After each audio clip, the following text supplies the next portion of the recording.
আমায় দেখতে পারতি না কেন? ও ও বউ, কি হলো কি? এত খুশি খুশি মনে বউ বউ করে ডাকছো কেন শুনি? বলো কেন কেন চোখ বন্ধ করবো? যা বলছি তাই বলো না। বেশ, এই করলাম। এবার এবার তুমি আমায় একটা হাতা। বেশ, এই না।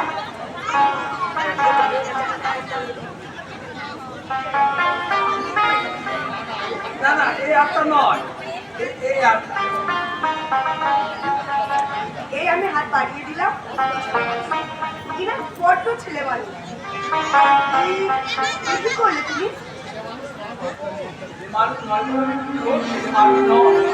আমি আমি না তোমার মনের মানুষ। এটা বাড়ি এটা না ভোরসন্ধ্যা রাতে দেওয়া উচিত, কিন্তু যে রাতে কি সব গন্ডগোল হয়ে গেল করে দেওয়া হয়নি, তাই আজ দিলাম। তাই বুঝি? হ্যাঁ আজ আজ না আমি তোমায় আরো অনেক কিছু দেবো। আর আর কি কি দেবে? আদল দেবো, সোহাগ দেবো, আর আর আর না অনেক ভালোবাসা দেবো। তাও তাও আবার ভালোবাসা দাও। এলে আর ভালোবাসা কোথায় পাবো? আমার কাছে ভালোবাসা দেবো। প্রত্যেক স্বামী স্ত্রীর মধ্যে ভালোবাসা দিতে পারে। আর সেগুলো কেবল পরিবেশন আর পরিস্থিতি। তোমার প্রতি কোনো ভালোবাসা দেখবো, সত্যি বলছি গো, তোমার প্রতি ভালোবাসা দোকানো আছে বুঝি? দেখি দেখি আমি ভালোবাসা দেখবো। তাই আর আমি তোমায় ধরে বলবো, এই জনমে আমরা আছি, আর জন্মে থাকবো আবার। হৃদয়ে ভরে দিয়ে যাবো প্রাণের ছোঁয়ায় ভালোবাসা, তুমি থাকবে আমার। আমি থাকবো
সেদিকে তাকিয়ে তুমি কি দেখছো?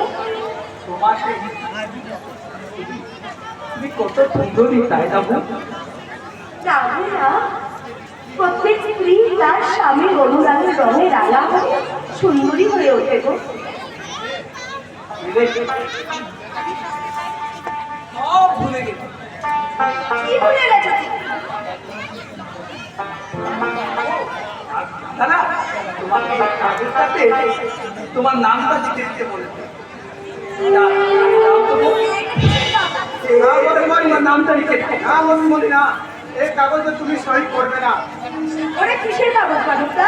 এটা কোনো সাধারণ কাগজ নয় বন্ধুমণি, এইটা তোমার শ্বশুর মশাইয়ের মহামূল্যবান এক দলিল। মহামূল্যবান দলিল? এই দলিলে লেখা আছে ছোটবাবু অবর্তমানে এই সমস্ত সম্পত্তি অমিশ্রের নামে চলে যাবে, সে কি? কিন্তু এই ছোটবাবুকে যে বিয়ে করবে সেই হবে এই সম্পত্তির অধিকারী। আমি তো বলতে এখন এই সব সম্পত্তি আমার হয়েছে। কিন্তু কিন্তু এই যদি দলিলে যদি বৌদিমণি সই করে দেয়, তাহলে সেই সম্পত্তি তোমার তোমার দাদার নামে হয়ে যাবে তো ছোটবাবু। এই সম্পত্তি বড়বাবু এখনো হাতাতে পারেনি বলে এই তোমাদিকে দুজনকে বাঁচিয়ে রেখেছে। মাধবদা, কিন্তু কিন্তু এই সম্পত্তিটা পেয়ে গেলে হয়তো তোমাদের দুজনকেই শেষ করে দেবে গো বৌদিমণি। এ তুমি কি বলছো মাধবদা?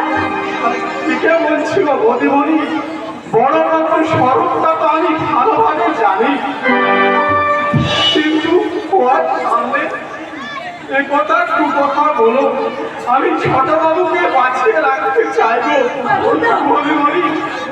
তাই তাই বলছি তোমরা খুব সাবধানে থেকো গো বৌদিমণি, তোমরা খুব সাবধানে থেকো।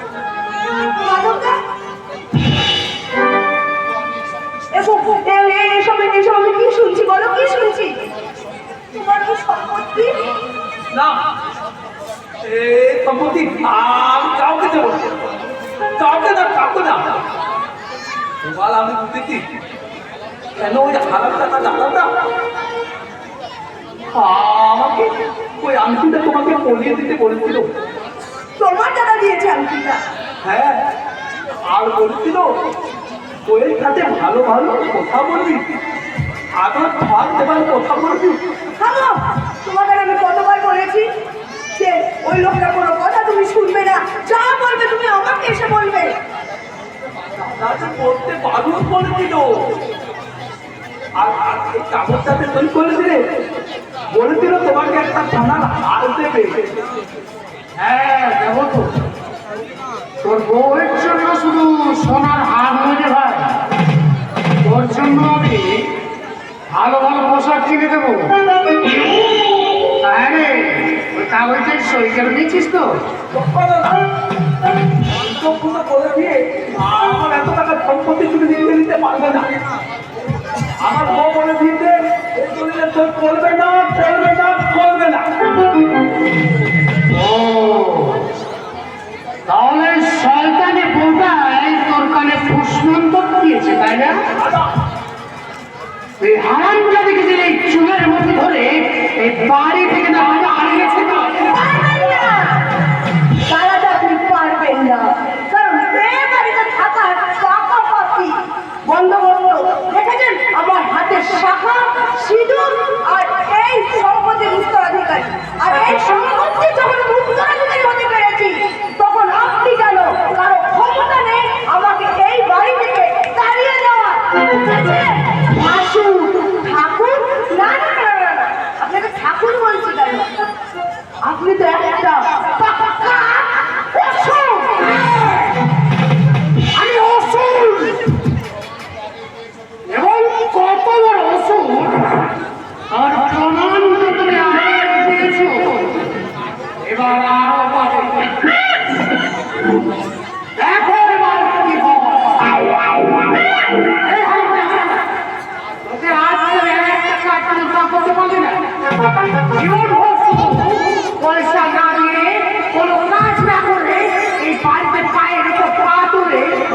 বসে বসে খেয়ে গেছিস আর একটা কাজ করে কাজ করতে পারবে না বল বল কেন পারবে না? ওকে তো ভয় পাস একদম ভয় পাবি না ওকে ওকে তুই ঠিক এইভাবে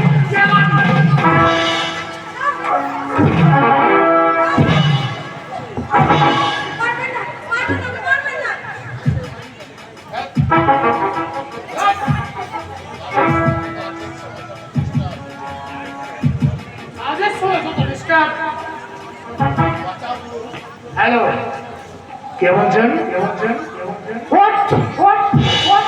আবার কাকে ধর্মঘট না না না না আমি কোন দাবি মানতে চাই না ইয়েস আর এখন আসছি হ্যাঁ এখনই আজকে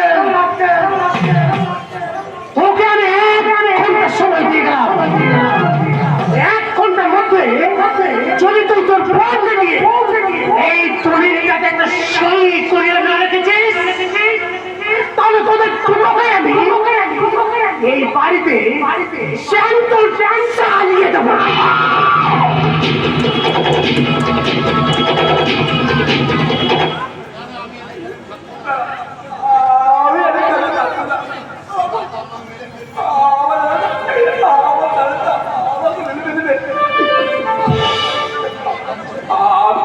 আমি তাদের পালিয়ে যাবো কোথায় পালাবে তুমি?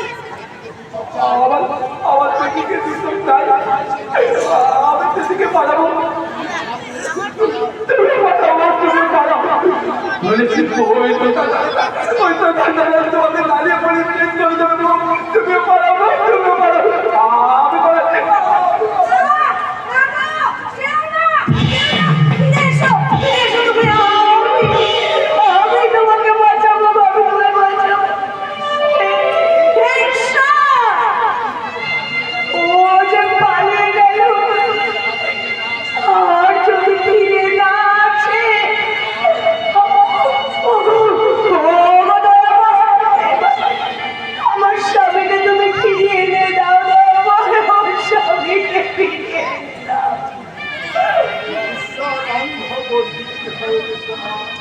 তাই তোমার স্বামীকে তোমাকে জানতে হবে কে কে আপনি?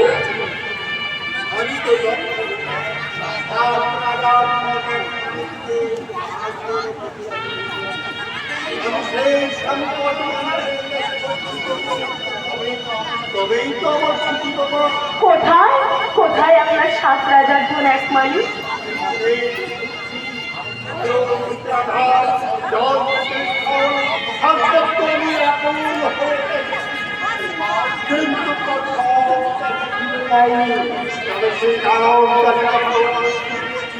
তখন আমার বিশ্বাস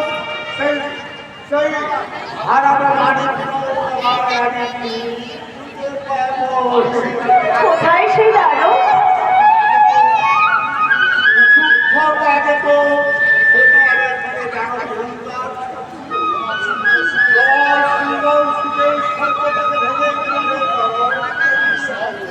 আমি সব দেখি তোমার আমি সব দেখি আপনি কি আমার ভাসুর ঠাকুরের কথা বলছেন?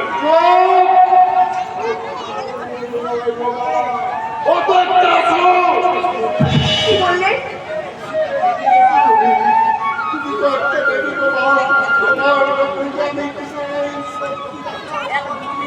যেন মনে হচ্ছে তারাও তুমি মনে হয় সেই তারাও চুপ করুন, কেন আপনি এসব কথা বলছেন?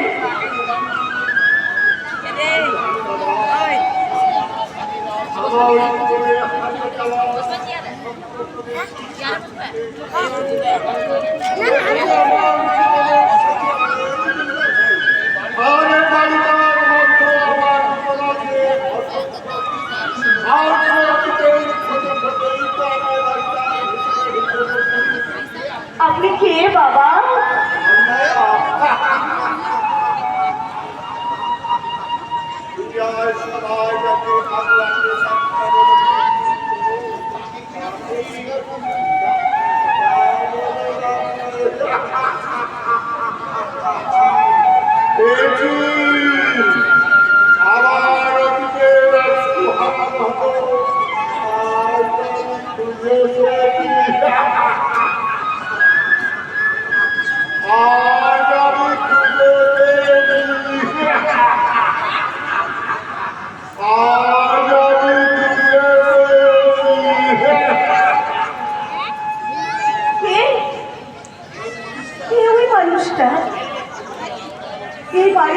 উনি ওনার অতিথি খুঁজে করে পেয়েছেন, তার মানে এই বাড়ির সঙ্গে কি ওনার কোনো সম্পর্ক?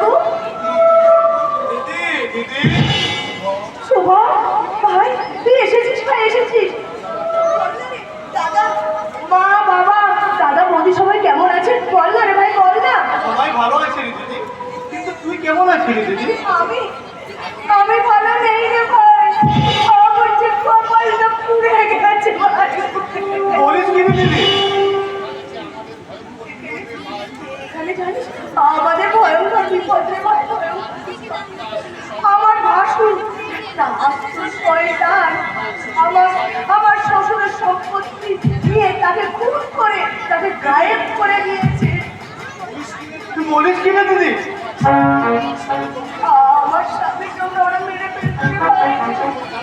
যখন জানতে পারি আমার শ্বশুরের সম্পত্তি আমার স্বামীর নামে উইল করা আছে, আর সে যাকে বিয়ে করবে সেই মর্মে সে উইল করে দিয়েছে, তাই তো আমার স্বামীকে কুকুর ছাগলের মতো কোনো রকম বাঁচিয়ে রেখেছে রে ভাই। তাহলে তাহলে তো ওই অনুযায়ী এখন তুই তো তোর স্বামীর সম্পত্তির অধিকারী রে। ওই সম্পত্তি আমাদের জীবনের কাল হয়ে দাঁড়িয়েছে রে ভাই, কারণ ওই সম্পত্তি লিখে নেওয়ার জন্য আমার ভাসুর আমার বরের সঙ্গে জবরদস্তি করে, কিন্তু কিন্তু আমার বর সেই সম্পত্তি লিখে দিতে চায়নি, তাই তো ও নিজেকে বাঁচাতে এই বাড়ি ছেড়ে পালিয়ে গেছে রে ভাই, পালিয়ে গেছে। মাথাটা মাথাটা আবার কেমন করছে? এই মুহূর্তে মনে হচ্ছে ওই শয়তানটাকে সামনে পেলে তার উপর ঝাঁপিয়ে পড়ে। না রে শুভম, না, এত তাড়াতাড়ি এত অধৈর্য আমাদের চলবে না রে শুভম। আগে আগে আমার স্বামীকে ফিরে আসতে দিয়ে এখান থেকে তুই কেমন করে তোর স্বামীকে খুঁজবি রে দিদি? তার ক্ষেত্রে আমাদের ওখানে চল, আমরা সবাই মিলে আমাদের জামাই বাবুকে শুভম না, এখন যে আমার এই বাড়ি ছেড়ে কোথাও যাওয়া যাবে না রে ভাই, কারণ সেই আত্মভোলা মানুষটা এসে যদি আমাকে খুঁজে না পায় তাহলে হয়তো ভাসুর ঠাকুর ওকে মেরে ফেলবে রে ভাই, মেরে ফেলবে। দিদি। না, এ হতে পারে না, এ কিছুতেই না, এ কিছুতেই হতে পারে না, হতে পারে না।